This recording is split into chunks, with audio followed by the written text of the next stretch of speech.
The millionaire gave a cleaning lady $100 to buy flowers, but when he saw her at his loved one's grave, he was shocked. The sun had barely begun to set, casting long shadows across the polished floors of a grand estate that stood like a fortress amidst a sea of pristine lawns. Inside, everything was immaculate. Expensive art adorned the walls, plush furniture sat in the living room, and the gleam of silver and crystal reflected the glow of the chandelier above. But the man at the center of it all, Jonathan Ashford, seemed detached from his surroundings. He stood by the window of his penthouse office, gazing out at the city skyline below. His hands rested on the cold glass, but his mind wandered far away, lost in thoughts that were not of wealth or success, but something deeper. Jonathan was a millionaire many times over. He had everything that anyone could ever dream of: luxury cars, a sprawling mansion, and invitations to high-profile events that most people could only envy. Yet, in the stillness of the evening, with his suit tailored to perfection and his bank account filled to the brim, there was a quiet emptiness in his eyes. He had achieved everything his younger self had ever wanted, or so he thought. The phone rang, pulling him back to the present, but the coldness of the conversation didn't help ease the hollow ache in his chest. His business empire was thriving, and yet he could never shake the feeling that something crucial was missing from his life. Friends, acquaintances, countless. Yet the more people he surrounded himself with, the more alone he felt. The attention he received never reached the core of his being. No one understood the loneliness that pressed on him, not the way he wished they could. He had everything money could buy, but nothing that truly mattered. Even as the world admired him for his achievements, Jonathan struggled to find peace within himself. It wasn't a lack of success, it was a lack of meaning. He longed for something deeper, something more significant than wealth and prestige. It was as if he was searching for an answer, one that he couldn't quite reach, no matter how many zeros were in his bank balance. Jonathan had once been in love.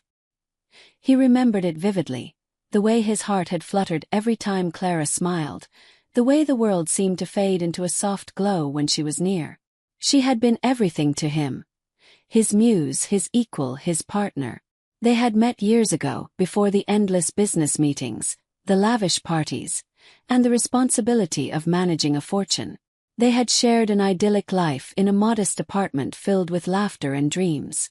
They would often spend evenings walking hand in hand through the city streets, discussing everything from their hopes for the future to their wildest ambitions. He had never imagined that those days would end. But they did, in the most tragic way. It was a rainy night when it happened. Jonathan had been caught in a late meeting with potential investors, something he had insisted was crucial for his company's growth. Clara had called him, sounding urgent, asking him to meet her. He had promised, but he hadn't gone. The words of the meeting were still in his head, the deals yet to be sealed. He had pushed aside her call, telling himself that they could catch up later. But later never came. The next morning the phone call came in, and it wasn't the kind of news anyone ever wants to hear. Clara had been in a car accident, her life cut short in an instant. The guilt that had followed him in the days, months, and years after that night was overwhelming. He could still hear her voice, still feel her warmth, and yet she was gone. He had tried to move on, to bury the memories deep inside, but they never left. Every anniversary of her death, Jonathan would visit her grave. The moment he stood before her resting place, all of the walls he had built around his heart would crumble. Each year, he would lay fresh flowers on her grave, silently telling her how much he still missed her. Though he had achieved great success, none of it filled the hole left by Clara. The love of his life was gone, and despite everything he had, he was still searching for something he could never reclaim. The clock on Jonathan Ashford's office wall ticked away, each second slipping into the next, but Jonathan barely noticed the passing time. His mind was a haze, weighed down by thoughts of Clara. Despite being surrounded by the success he had worked so hard to achieve, he could not escape the pull of the past. The bright light of his wealth could not banish the shadow of his loss. On his desk lay an old photograph, a snapshot of him and Clara, taken during their carefree days before everything changed. He traced the edges of the picture with his fingers, remembering how her eyes sparkled in the sunlight, how her laughter filled the spaces between words. His fingers lingered on her face, as if he could somehow reach through the glass and feel her warmth again. But no matter how many times he stared at that photo, it didn't bring her back. His eyes shifted to the clock once more, but there was no sense of urgency in him, no drive to push forward. His thoughts wandered back to that fateful night, the one that had defined the course of his life. Clara's voice still haunted him, like a whisper carried on the wind, reminding him of what he had lost. It was an unspoken grief, the kind that gnawed at you from the inside, too deep for words. People who didn't know him would have assumed he was simply a successful businessman, a man who had everything, and yet they couldn't have been further from the truth. No amount of money could fix what had been broken, and no amount of power could bring her back. It was then that he felt it, a familiar ache. It was almost time again, that time of year when he would leave the cold world of commerce behind for a brief moment and honor the memory of Clara. He stood from his desk, the weight of the grief pressing heavily on his chest, and he gathered the things he would need for the ritual. The ritual had become as much a part of his life as the success he had built, a yearly pilgrimage to her grave, where he would lay fresh flowers and speak to her as though she were still alive, hoping for a moment of solace, even if only for a few minutes. Jonathan sat in the back of his sleek black car, staring out of the window as the city lights blurred past. The streets seemed so distant, like the world was moving on without him. His chauffeur navigated the quiet roads leading out of the city, taking him toward the cemetery. As always, his thoughts were consumed by Clara, by the years that had slipped through his fingers without her. The life he had built, the wealth, the success, it felt hollow when measured against the weight of his memories. No matter how many parties he attended or how many business deals he closed, it was never enough to fill the silence that echoed in the chambers of his heart. There had been moments of fleeting joy, certainly, but they never lasted. It was like he was always chasing something, always reaching for something just beyond his grasp. He thought about the grand house he lived in, all the rooms filled with beautiful furniture and rare objects, each one more expensive than the last. But none of it mattered. The grand estate was empty without Clara to share it with. He had built a kingdom of glass and steel, but it had no warmth, no life. His house had become nothing more than a tomb for his dreams, a place where success could not quench the thirst of longing. As the car pulled up to the entrance of the cemetery, Jonathan's heart tightened. The drive had become an annual ritual, a journey he made not out of duty but out of need. It was the one time he could be with Clara, even if only in spirit. He exited the car and walked through the cemetery gates, each step heavy with the weight of regret. The graveyard was quiet, save for the soft rustling of the wind through the trees. Jonathan paused for a moment, taking in the serene atmosphere, as though the peace of the cemetery might soothe the turmoil within him. He approached Clara's grave, where he had placed fresh flowers year after year. He knelt down, laying the bouquet gently on the stone marker.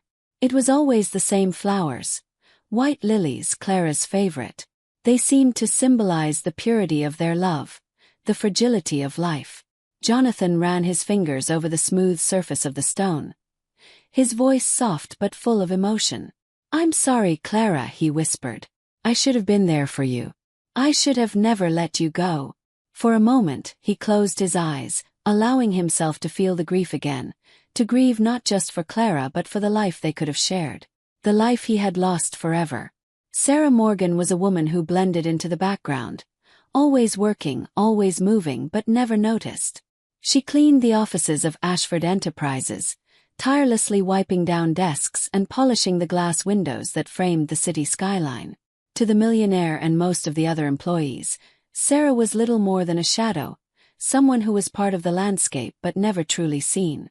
She was used to this. In fact, she preferred it that way. Sarah had learned long ago that people didn't see her.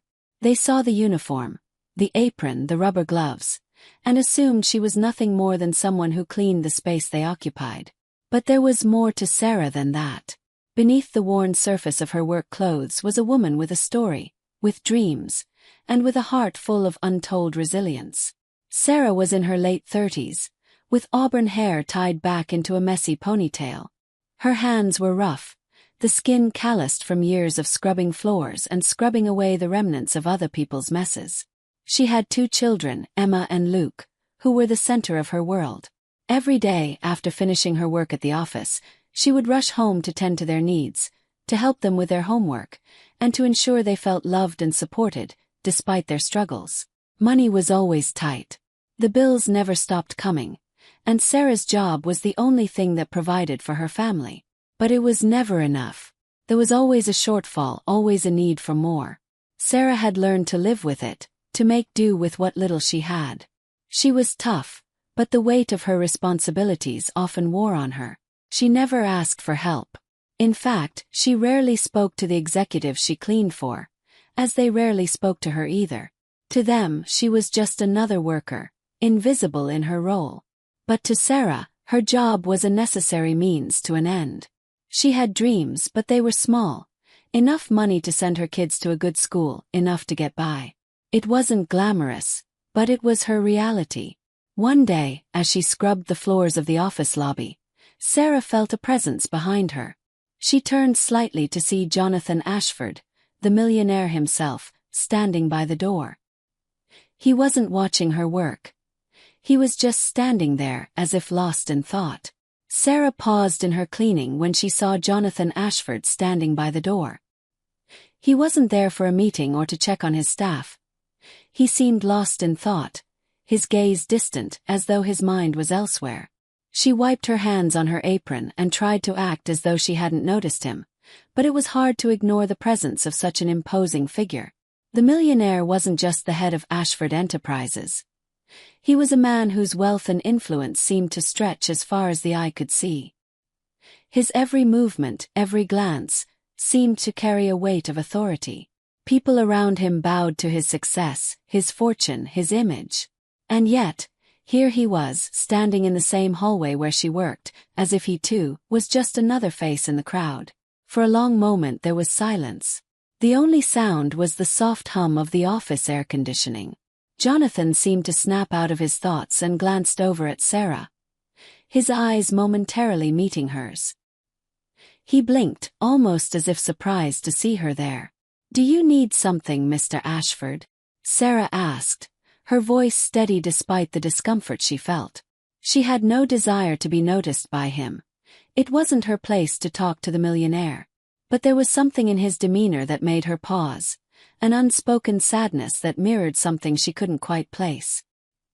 He gave a half-smile, a brief acknowledgement of her presence. "No, I'm fine, thank you. Just thinking," he said quietly.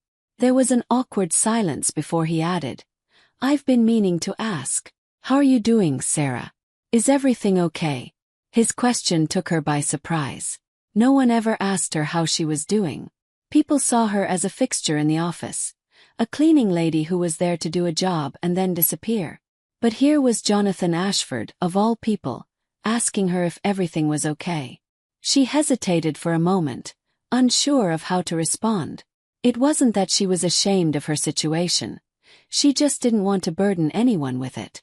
"I'm managing," she replied, trying to sound nonchalant. "Just doing my job as always." He nodded, though there was something in his eyes, a flicker of understanding, of empathy, that took her off guard. For a brief second, their worlds seemed to overlap. It was as if he saw her not as the cleaning lady but as a person, struggling just like everyone else. "Well," Jonathan said, his tone softening, "if there's ever anything I can do, don't hesitate to ask." "I mean it." Sarah glanced at him, unsure if he was being genuine or if it was just politeness. "Thank you," she murmured, not quite meeting his eyes. Before she could say more, Jonathan turned and walked away, his steps echoing through the empty hallway. Sarah stood there, confused and a little shaken. She had never expected this kind of attention from someone like him. There was something about that brief exchange, something that stirred a feeling she hadn't recognized in years: hope. The flower shop was small, tucked away on a quiet street not far from Ashford Enterprises. It had an old-fashioned charm, the kind that felt out of place in the world of corporate skyscrapers and glass facades. The air was thick with the scent of fresh blossoms, and the shelves were lined with vases of every shape and size, filled with colorful bouquets. Jonathan Ashford stepped into the shop, the soft bell above the door chiming as he entered. He was there for his usual bouquet, white lilies, the ones he always brought to Clara's grave. Every year, without fail, he made the pilgrimage to the cemetery to honor her memory. He couldn't explain it, but the flowers had become a ritual, an unbroken link to a past he couldn't escape. As he wandered through the aisles, his thoughts were a blur, his mind preoccupied with the upcoming visit to Clara's grave. But as he approached the counter, something caught his eye. It was Sarah, standing near the back of the shop, looking at the flowers with an expression of hesitation. She seemed out of place here, just as she had felt out of place in the lavish office building. She was dressed simply, wearing a worn coat and a pair of scuffed shoes, standing at the counter with a small wad of cash in her hand. Her fingers brushed over the flowers, but she didn't seem to be able to decide which ones to choose. There was a nervousness about her, as though she were torn between what she wanted and what she could afford. Jonathan watched for a moment, curious but not yet ready to intervene. He noticed the way Sarah counted the few bills in her hand, glancing up at the prices on the flowers, her brow furrowing in frustration. It wasn't hard to see what was happening. The delicate balance of her life was playing out in this small, quiet shop, trying to decide which flowers to buy, knowing she couldn't afford the ones she truly wanted. She hesitated once again, visibly struggling. Jonathan could see the discomfort in her body language, the way her shoulders stiffened. She was embarrassed, and for a moment, he wondered if she might just leave without buying anything at all. Jonathan could feel a familiar tug at his chest, the same empathy that had stirred in him when he'd noticed Sarah at the office. It was subtle but unmistakable. There was something about the way she stood there, clutching her money as if it were the last she had. He knew that feeling, that quiet desperation that crept in when you had to make tough choices. He had seen it in the eyes of the people he'd hired, in the eyes of those who worked for him. But he hadn't really seen it before in someone like Sarah. Without thinking too much, Jonathan moved toward the counter. His footsteps were soft against the tiled floor, and Sarah didn't notice him until he was just a few feet away. "Are you having trouble deciding?" he asked, his voice surprisingly gentle. Sarah looked up at him, startled, and for a moment her face went pale. She seemed to recognize him but quickly masked her surprise with an awkward smile. "Oh, Mr. Ashford," she stammered, clearly flustered. "I didn't realize you were here." Jonathan gave a small nod, but he wasn't concerned with formalities. "I couldn't help but notice that you seem unsure. Is everything all right?" She hesitated, glancing down at the flowers again, as if weighing her words carefully. "It's just, these flowers are lovely, but I'm not sure I can afford them. I was hoping to get something nice for my mother's grave, but," she trailed off, her voice faltering. "But I think I'll have to settle for something simpler." Jonathan looked at the bouquet she had been eyeing, a gorgeous mix of purple irises and white lilies. It was a beautiful arrangement, but clearly more than she could manage. His gaze flickered to the cashier, who had been watching the interaction with a look of indifference. He felt a sense of quiet resolve, the same feeling that had led him to do unexpected things in his life. "I'll take care of it," he said simply, his voice warm. Sarah blinked at him, confused. "What? The flowers? Consider them a gift," he said, reaching into his pocket and pulling out a crisp $100 bill. He handed it to her with a reassuring smile. "Go ahead and pick the bouquet you want. I'm sure your mother would love them." For a moment, Sarah stood frozen, her eyes wide with disbelief. She looked at the money in her hand, then back at Jonathan, her voice barely a whisper. I don't know what to say. Thank you." Jonathan gave her a small nod. "No need to thank me," he said, his tone almost light. "I just wanted to help." As Sarah walked toward the cashier to finalize the transaction, Jonathan watched her, noticing the small relief in her posture. It was as if a weight had been lifted from her shoulders. She didn't look like a cleaning lady anymore. She looked like a woman who had just been seen, truly seen, for the first time in a long while. Jonathan Ashford leaned back in his leather chair, his fingers steepled together in quiet contemplation. His office was silent, the city's hum a distant murmur from the large windows behind him. Despite the luxury of his surroundings, the polished mahogany desk, the gleaming floors, the high-end art pieces adorning the walls, there was an overwhelming emptiness that lingered in the room. His mind wasn't focused on business, nor on his wealth. It was consumed by the events of the past few days, specifically his unexpected encounter with Sarah. For the first time in years, he found himself questioning his life, not in terms of what he had, but in terms of what he had lost. The recent discovery that Clara had passed away all those years ago was a gut punch. It left him reeling, unmoored. How could he have lived all this time not knowing the truth? Why hadn't he hired a detective sooner? These questions gnawed at him relentlessly. That's when he called the detective. The private investigator, Jack Sullivan, had been hired years ago to keep tabs on Clara when she suddenly disappeared from his life. Jonathan hadn't known what happened to her, only that she had vanished, leaving behind nothing but unanswered questions. For years, Sullivan had kept up the search, but Jonathan had grown disillusioned with the idea of finding her. Now, with the new revelation that Clara was dead, Jonathan needed answers, and he needed them fast. The door to his office opened, and Sullivan walked in, a tall man with graying hair and a sharp gaze that seemed to miss nothing. He closed the door behind him and stood silently for a moment, letting the weight of the meeting settle. "Mr. Ashford," Sullivan began, his voice calm but direct, "I trust you received my report." Jonathan nodded, his jaw tightening. "Yes, but there's more. I need to know everything, Sullivan. I need to know what happened to Clara. And why I never knew she was gone." Sullivan's face softened ever so slightly, a flicker of sympathy in his eyes. He sat down opposite Jonathan, pulling out a manila folder filled with papers. "It's not going to be easy to hear, but I'll give you everything I've gathered." Jonathan leaned forward, his mind racing. Whatever Sullivan had to say, he had to hear it. There was no turning back now. Sullivan opened the folder and laid out a series of photographs and documents in front of Jonathan. The first picture was grainy, but it unmistakably showed Clara. Her familiar smile, her soft brown eyes, the same woman Jonathan had loved so deeply. Beneath the photo was a date. August 5, 2008. It was the day he had last seen her, the day she'd walked out of his life without a word. Jonathan's stomach twisted as he looked at the photo. "What is this, Sullivan? I don't need old pictures. I need to know where she went. I need to know why I never saw her again." Sullivan paused for a moment, clearly choosing his words carefully. "Mr. Ashford, I've been tracing Clara's steps for years, but there's something I didn't uncover until recently. Something I never expected. Clara didn't just disappear. She died. 8 years ago." The words hit Jonathan like a freight train.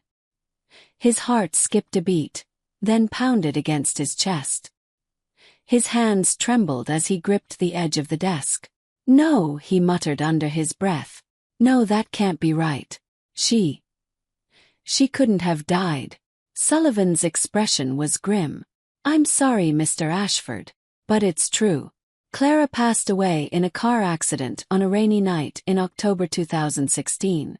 It was a sudden, tragic loss." Jonathan's mind went blank. His thoughts scrambled to make sense of it, but the pieces just wouldn't fit together. He had spent years searching for her, searching for someone who had been gone long before he realized it. The regret surged inside him, a tidal wave of sorrow and disbelief. Why hadn't he known? How could he have missed it? He felt a profound sense of loss that went deeper than the physical absence of Clara. It was as if a part of his soul had been taken without his knowledge, a wound that had gone unnoticed for far too long. He looked up at Sullivan, his voice barely above a whisper. "How did I not know this? How did I not hear?" Sullivan shifted in his seat, uncomfortable with the pain he could see in Jonathan's eyes. "I wish I had better news, Mr. Ashford. But Clara didn't want you to know. She cut ties with everyone, including you." Jonathan's mind raced, the shock still too fresh to process fully. Clara was gone. And now, the questions would have to remain unanswered. But the story didn't end here. Not yet. Jonathan's heart was heavy as he drove through the winding roads toward the cemetery. The day was overcast, a soft drizzle falling from the gray sky. It felt fitting, like the heavens themselves shared in his grief. As the familiar wrought iron gates of the cemetery appeared ahead, a lump formed in his throat. Every year, he made this pilgrimage, placing flowers on Clara's grave, speaking words of love and regret that he could never take back. But this time there was something different. This time he was carrying more than just flowers. He was carrying the weight of the truth that Clara had been gone for years and he had never known. As he parked the car, Jonathan sat in silence for a moment, staring at the rain-streaked windshield. A sense of finality was settling over him. Clara was gone and nothing could change that. But there was still a piece of him that wasn't ready to let go. He had spent so long believing that there was some thread that would connect them again, some way to make things right. But now he knew the thread was gone, severed by time and fate. He gathered the flowers, the white lilies, Clara's favorite, and stepped out of the car. The sound of his footsteps echoed in the empty parking lot as he made his way toward the graveyard. The cemetery was eerily quiet, the only sounds the faint rustling of the trees and the soft pitter-patter of the rain. When he reached Clara's grave, he stood for a long moment, staring down at the headstone. The engraved words were simple: Clara Ashford, loving daughter, beloved friend. He placed the bouquet of lilies on the stone and knelt before it, his fingers brushing the cold marble. "I'm sorry, Clara," he whispered. "I never meant to lose you. I never meant for things to end this way." His voice cracked with emotion, the weight of his grief finally breaking free. As he lingered there, speaking softly to the woman he had loved, a presence behind him caught his attention. He turned slowly, his heart racing, to see a figure standing in the distance. A woman, her silhouette outlined by the gray mist of the cemetery. She was holding a bouquet of flowers, the same flowers, the irises and lilies he had seen Sarah hesitate over in the flower shop. It was her, Sarah. Jonathan's mind spun. What was she doing here? And why was she holding flowers for Clara? Jonathan's gaze locked onto Sarah as she slowly approached the grave, her steps hesitant, her eyes never leaving the bouquet of flowers in her hands. The soft sound of her footsteps against the wet ground seemed to echo in Jonathan's chest. He couldn't tear his eyes away, a feeling of shock and confusion rooting him to the spot. When Sarah reached Clara's grave, she stopped, standing a few feet away. For a long moment she said nothing, simply holding the bouquet in both hands as if it were a fragile piece of her soul. The silence between them was thick, almost suffocating, and Jonathan could feel his heart beating louder in his chest. Finally Sarah spoke, her voice trembling, barely above a whisper. "I didn't expect to see you here, Mr. Ashford." Jonathan swallowed hard, his throat tight. He couldn't understand what he was feeling: confusion, disbelief, and something else. Fear. "Sarah, what are you doing here?" I don't understand." She looked at him then, her eyes filled with a mix of sadness and something else he couldn't quite place. For a moment, it seemed like she was about to say something, but she hesitated. Her lips parted as if she were weighing her words carefully. "I never wanted you to find out like this," Sarah said quietly. "But I'm afraid there's no easy way to tell you the truth." She stepped closer to the grave, lowering her gaze to the headstone, her fingers brushing the edges of the inscription. "Clara was my mother," she said softly. "And I'm her daughter." Jonathan's world seemed to tilt on its axis. The words didn't make sense. Clara's daughter. But Sarah. This woman, the cleaning lady who worked in his office, this woman who had come from a world so far removed from his own, was Clara's child? He looked at her, as if searching for any hint of recognition, but there was nothing. Sarah looked nothing like Clara, and yet in that moment, it was clear that there was no mistaking the truth in her voice. "My mother never told you about me," Sarah continued, her voice catching. "She didn't want you to know. After everything that happened, she chose to leave that part of her life behind. But she never stopped loving you, Mr. Ashford. I know that." Jonathan's breath caught in his throat. He took a step back, his mind reeling. His body felt heavy, his legs almost giving out from beneath him. The shock was overwhelming, and for a moment all he could do was stand there, staring at Sarah, trying to comprehend the enormity of what she had just revealed. Clara had a daughter, a child he had never known about, a child who, in that very moment, was standing before him. The love he had once shared with Clara, the pain he had carried for so long, had all been tangled in this secret. A secret that, until now, he had never even imagined. His voice was barely a whisper as he spoke. You're her daughter." Sarah nodded slowly, her eyes brimming with unshed tears. "Yes. And now I've finally found you." The weight of those words settled heavily on Jonathan's chest. He couldn't breathe. The woman he had loved had kept this secret from him, a secret that now changed everything. He had missed so much. And now, standing before him was the daughter of the woman he had mourned for all these years. The air between Jonathan and Sarah was heavy with silence, the kind that carries an unspoken weight. She stood there, the bouquet still clutched in her hands, as if it was the only thing tethering her to this moment. Jonathan's mind raced, but his body felt frozen, unsure of how to respond. Sarah's presence, her revelation, had thrown him into a whirlwind of emotions. But there was one thing he knew for sure now. He needed to understand. "Tell me," he whispered, his voice rough. "Tell me about her. Tell me about you." Sarah glanced down at the flowers, her fingers gently tracing the delicate petals as if seeking strength in their softness. "I didn't want to come here," she said quietly. "But I had to. You need to know who we were." Who she was. Jonathan stayed silent, watching her, sensing the weight of the words she was about to share. "My mother," Sarah began, her voice soft but steady, "never talked about you much after everything happened. She never told me what caused you two to part ways, but I know it hurt her. She always said she had to leave you to protect me, that we couldn't be part of your world." Sarah paused, her expression darkening as she remembered. Jonathan's heart clenched at her words, the bitter ache of lost love creeping back. He wanted to interrupt, to ask her why. Why would Clara choose to hide this from him? Why would she push him away when all he wanted was to be there for her? But he stayed quiet, sensing that Sarah's pain mirrored his own in ways he had never imagined.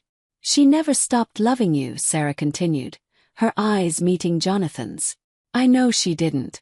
She'd sit by the window sometimes, staring out at the street, and I'd ask her what she was thinking. She'd just say she was waiting for something. But she never got to tell you that, did she?" Jonathan shook his head slowly, his throat tightening. "No," he whispered. "I never knew." A long pause hung between them. Sarah took a deep breath before continuing, her eyes welling up with tears. "She never told you about me because, well, it hurt too much for her to think about what might have been. She didn't think you'd want me. She thought it was too late. But she always had hope that one day you'd find us." Jonathan stood there, speechless, struggling to absorb the weight of what Sarah had just revealed. He had lost Clara, but in a way he had lost more than that. He had lost her child too. "I didn't know," he whispered. "I didn't know any of this." Sarah took a step closer, her voice fragile. "I wanted you to know. I thought, if you knew about me, maybe you'd understand why I'm here, why I've been working for you all this time." She gave him a wry smile, but it didn't reach her eyes. "I guess I was trying to find a way to be close to you. To see if maybe you'd remember her." Jonathan's breath hitched in his chest. He felt the world spinning, as if the ground beneath him was shifting. It was all too much, and yet at the same time it felt like everything was falling into place. Clara had left him, yes, But she had also left a part of her behind. A part of her that had been here all along, standing right in front of him. Jonathan's mind swirled with a storm of emotions as Sarah spoke. Her words echoed in his ears, but they felt far away, as if his own thoughts were drowning them out. The truth was overwhelming, and yet somehow it made sense. All these years, he had carried the weight of Clara's memory like a heavy burden, never knowing the full story. He had mourned her loss, but he had never understood the depth of her pain, the pain of being torn away from him, the pain of raising their child alone. "I was a fool," Jonathan whispered, his voice breaking. "I should have known. I should have found her. I should have never let her go." Sarah reached out then, her hand resting lightly on his arm. Her touch was gentle, as if offering comfort to a man who was now shattered by the realization of everything he had missed. "You didn't know," she said softly. "None of us knew. Not until now." Jonathan closed his eyes, his chest tightening as guilt flooded him. He had spent so many years blaming himself for their separation, for the way things ended between him and Clara. But now, standing here in the cemetery with Sarah, the daughter he never knew he had, he realized how much more was at stake. He hadn't just lost Clara. He had lost the opportunity to know Sarah, to be a father, to be part of the life they could have had together. "I never knew how much she suffered," Jonathan said, his voice barely audible. "She tried to protect me, but I should have been there for her. I should have fought for us." Sarah's eyes softened with understanding. "She didn't want you to feel guilty, Mr. Ashford. She didn't want you to carry that weight. But I know she missed you. And I know she wanted you to know about me." Eventually, the air between them seemed to thicken as Jonathan realized just how much time had been lost. Years that he could never get back. Years that Clara had spent alone, raising their child, fighting battles he never knew about. He had been living in the past, clinging to a memory of a love that never had the chance to fully blossom. And now, standing before him was the result of that love. A young woman who had lived through all the pain, all the heartbreak, and yet had somehow found a way to survive. Jonathan's eyes met Sarah's, and in that moment something shifted. There was no more bitterness, no more resentment, only the quiet realization that they were both products of the same love, a love that had been torn apart by circumstance but had never truly faded. "We've lost so much time," Jonathan said softly, his voice breaking once more. "But I'm not going to waste any more of it." Sarah nodded, her own tears falling now, mingling with the raindrops that had begun to fall harder around them. "Neither will I." The two of them stood there for a long moment, side by side, as the storm around them grew stronger. But in the midst of the storm, there was a quiet sense of understanding between them, an understanding that, while they could never change the past, they could build a future together. The rain had started to fall harder now. A soft but steady drizzle that seemed to wash away the weight of the past, as if nature itself were cleansing them. Jonathan and Sarah stood side by side, staring at Clara's grave. The silence between them was no longer uncomfortable. Instead, it felt like a shared space where words were unnecessary. Their shared grief, the unspoken understanding of loss, connected them in a way that neither had anticipated. As the rain soaked through his coat, Jonathan turned to Sarah. His eyes filled with something new, not the guilt that had plagued him for so long, but a tentative hope. "I want to make it right," he said, his voice low but firm. Sarah looked at him, her expression unreadable for a moment, and then she nodded slowly. "I don't expect you to fix everything," she said. "But I would like to have the chance to know you, to be part of your life, to try and make up for the time that we've lost." Jonathan felt his chest tighten again. But this time it wasn't from grief. It was from the possibility of a future with Sarah, of a chance to repair the relationship that had been broken before it even began. A chance to be the father he had never been, to make amends for Clara's absence, and to be present in Sarah's life, no matter how much time had passed.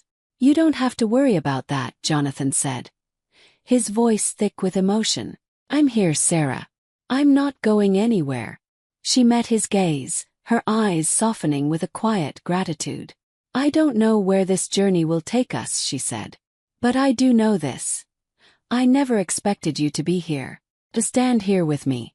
And for that I'm grateful." The weight of her words hit him harder than he had expected. 4 years, he had lived in the shadow of his past, carrying the burden of what he could have done, what he should have done. But now, standing here with Sarah, he realized that he had a chance to start again, to rebuild what had been lost, to build something new, a future filled with possibilities. He reached out, his hand resting gently on her shoulder. "I'm not perfect, Sarah. I've made mistakes, but I promise you I will try. I will do everything I can to make it right." Her lips curled into a small but sincere smile. "That's all I ask." In that moment something shifted between them. They were no longer strangers, no longer tied only by their shared history with Clara. They were father and daughter, a connection that had been forged in love, lost to time, and now miraculously found again. The rain began to lessen, the storm breaking just as their new connection was beginning to form. The sun peeked through the clouds, casting a soft golden light over the grave, and for the first time in a long time, Jonathan felt like he could breathe, like there was hope. As the rain finally began to let up, the clouds parted, allowing the first rays of sunlight to break through, casting a soft glow across the cemetery. The silence between Jonathan and Sarah felt like the calm after a storm, the air now filled with the scent of fresh earth and rain. Their shared moment of connection had shifted something in both of them, a bridge formed across years of sorrow, regret, and lost time. Sarah turned to face him, her eyes searching his face with a mixture of vulnerability and hope. There was no need for grand gestures or promises that couldn't be kept. In that moment, all they needed was the simple understanding that they had both experienced loss, but now they had a chance to rebuild something together. "Do you think it's possible," she asked, her voice soft, "to start over? To be a family?" Jonathan's heart tightened at the question. It was a question he had never thought he'd have to answer, not like this. The years of loneliness, of grieving Clara, had made him feel distant from the world, convinced that the life he had built could never be shared with someone else. But now, looking at Sarah, the daughter he never knew he had, he realized that life had given him another chance. "I think we have to try," Jonathan said, his voice steady, though it was filled with an emotion that was almost too powerful to express. "I think we have to try, Sarah. I don't know what the future holds, but I do know that I don't want to waste another moment." She smiled then, a small but genuine smile that reached her eyes, softening the edges of the pain she had carried for so long. She had waited for so many years for this moment, for the chance to know her father, to understand the man who had once shared a love with her mother, a love that had been lost to time. "I'd like that," she said quietly. "I'd like that very much." They stood there for a moment, the weight of Clara's absence still lingering, but now there was something else filling the space between them, something lighter, something hopeful. It wasn't an instant fix. There would be more moments of grief, more questions to answer, more time to heal. But for the first time, Jonathan believed that healing was possible, that a new chapter was beginning, not just for him, but for Sarah as well. "Come on," Jonathan said, taking a step forward and extending his hand. "Let's go. I have a lot of things to make up for." Sarah looked at his hand for a moment before taking it gently. "We both do." The two of them walked side by side, hand in hand, away from Clara's grave. The grave that had been the symbol of their lost love, of all the years that could have been. But now, it was a place of new beginnings, a place where Jonathan and Sarah could begin to form the relationship that had been denied to them for so long.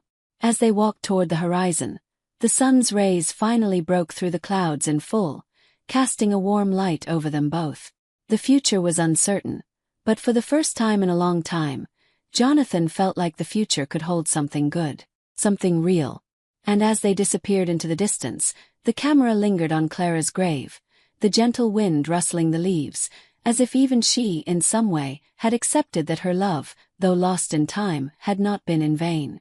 She had given them both a chance to heal.